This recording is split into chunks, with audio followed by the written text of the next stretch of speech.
félicitations pour cette qualification historique. Vous avez marqué de votre empreinte l'histoire du football marocain. Vous avez déclaré votre souhait de voir les joueurs donner le meilleur d'eux-mêmes. Est-ce qu'ils l'ont fait?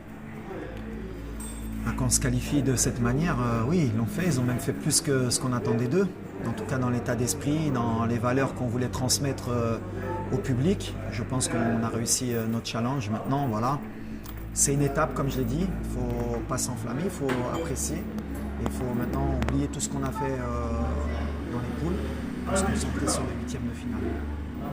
Hakim est en larmes à la fin du match. Que signifie ce résultat pour les joueurs et pour les joueurs?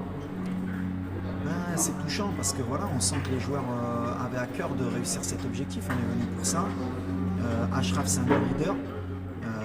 Qu'il soit touché autant, c'est parce que justement, il aime son pays, il aime cette équipe. Et il voulait absolument pas passer à côté d'un exploit historique qui nous tendait les mains. Donc c'est touchant, il est très apprécié dans le groupe.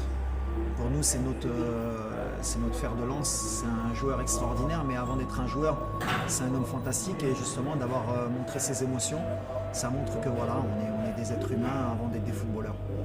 Racontez-nous l'histoire des joueurs qui vous touchent la tête en guise de porte-bonheur. Paraît-il que vous avez une tête miraculeuse.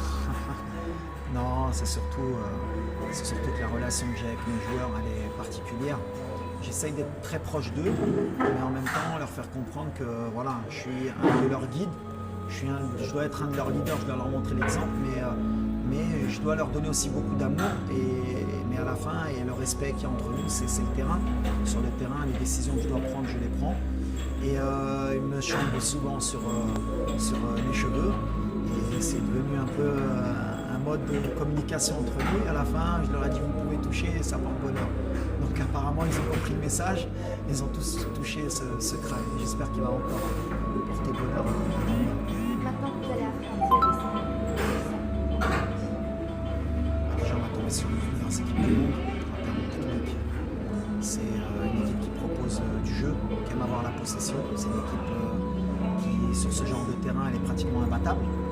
Donc voilà, on sait qu'ils ont des ambitions élevées depuis le début de la compétition. Ils ont un grand coach, ils ont des grands joueurs, ils sont habitués à jouer ce genre de compétition. Nous, on va y aller avec nos qualités, avec nos valeurs et sans avoir de complexe. Ce serait la pire erreur qu'on pourrait faire, c'est d'avoir des complexes.